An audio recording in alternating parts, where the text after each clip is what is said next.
बोलो लक्ष्मी नारायण भगवान की जय। योगिनी एकादशी व्रत महात्म कथा।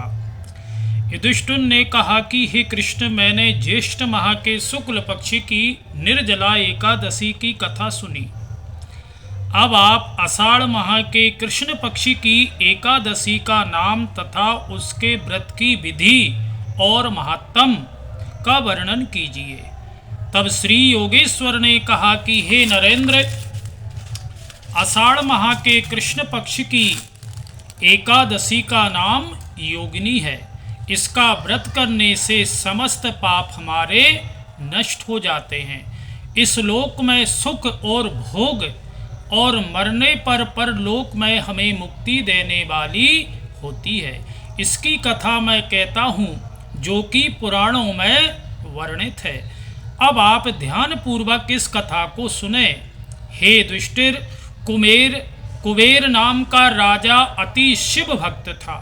वह अलकापुरी नगरी में राज करता था। उसके यहाँ पूजा के लिए फूल लाने वाले माली का नाम हेम था। उसकी स्त्री विशालाक्षी अत्यंत सुंदर थी। एक दिन हेम मान सरोवर से फूल लाया, किंतु कामासक्त होने के कारण वह फूलों को वहीं रख करके अपनी स्त्री के साथ रमण करने लगा। इधर राजा कुबेर को हेममाली की राय देखते देखते दोपहर हो चुका था।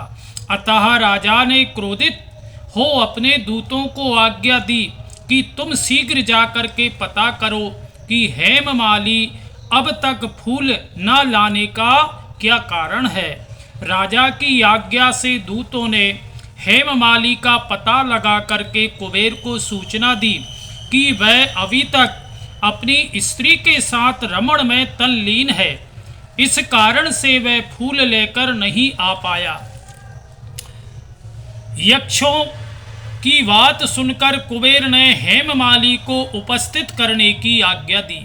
कुबेर की आज्ञा से हेममाली डरता कांपता राजा के सम्मुख उपस्थित हुआ। तब भय के कारण उसने कुबेर को प्रणाम तक नहीं किया। हेममाली को देख राजा अत्यंत क्रोध आया और क्रोध से राजा ने कहा, अरे पापी महानीच कामी, तूने मेरे परम पूज्य भगवान शिव जी का अनादर किया। इसीलिए मैं तुझे श्राप देता हूँ कि कोढ़ी होकर के मृत्यु लोक में पत्नी के वियोग का दुख भोगेगा। कुबेर के श्राप से हेममाली उसी क्षण पृथ्वी पर आ गिरा और कोढ़ी हो गया तथा उसकी स्त्री भी उसी क्षण अंतर्ध्यान हो गई। वह मृत्यु लोक में आकर के अंतत दुख भोगने लगा, किंतु शिव भक्ति के प्रभाव से उसकी बुद्धि मलिन नहीं हुई थी। अपने पूर्व जन्म के कर्मों का स्मरण करता हुआ हिमालय पर्वत की ओर चल दिया। कुछ दिन मार्ग में चलने के बाद मार्कंडेय मुनि के आश्रम पर पहुंच गया। वह ऋषि अत्यंत तपस्वी और वृद्ध थे। उनका आश्रम ब्रह्मा जी की सभी वस्तुओं के समान शोभामान था। मुनि को देखकर हेममाली उनके निकट पहुंचा और उन्हें प्रणाम किया और उनके चरणों में गिर पड़ा। मार्कंडेय मुनि ने माली को देख करके पूछा, तूने ऐसा कौन सा कर्म किए हैं जिससे कारण तू कोढ़ी होकर के महान दुख भोग रहा है। तब माली ने विनय पूर्वक कहा, हे मुनि, मैं यक्षराज कुबेर का सेवक हूँ। मेरा नाम हेममाली है। मैं कुबेर की पूजा के लिए नित्य प्रति फूल लाता था। एक दिन मुझे अपनी स्त्री के साथ विहार में देर हो गई, जिसके कारण मैं दोपहर तक फूल ना ला सका। जिस पर राजा ने मुझे श्राप दिया कि तू कोढ़ी होकर के मृत्यु लोक में स्त्री के वियोग में दुख भोग। मेरे कोढ़ी होना और दुख उठाने का बस यही कारण है। हे मुनि, कृपा करके आप मुझे कोई ऐसा उपाय बताइए जिससे मेरी मुक्ति हो जाए। मार्कंडेय मुनि ने कहा, हेममाली, यदि तुम आषाढ़ माह के कृष्ण पक्षी की योगिनी एकादशी का व्रत करें तो अवश्य तेरा कल्याण हो जाएगा।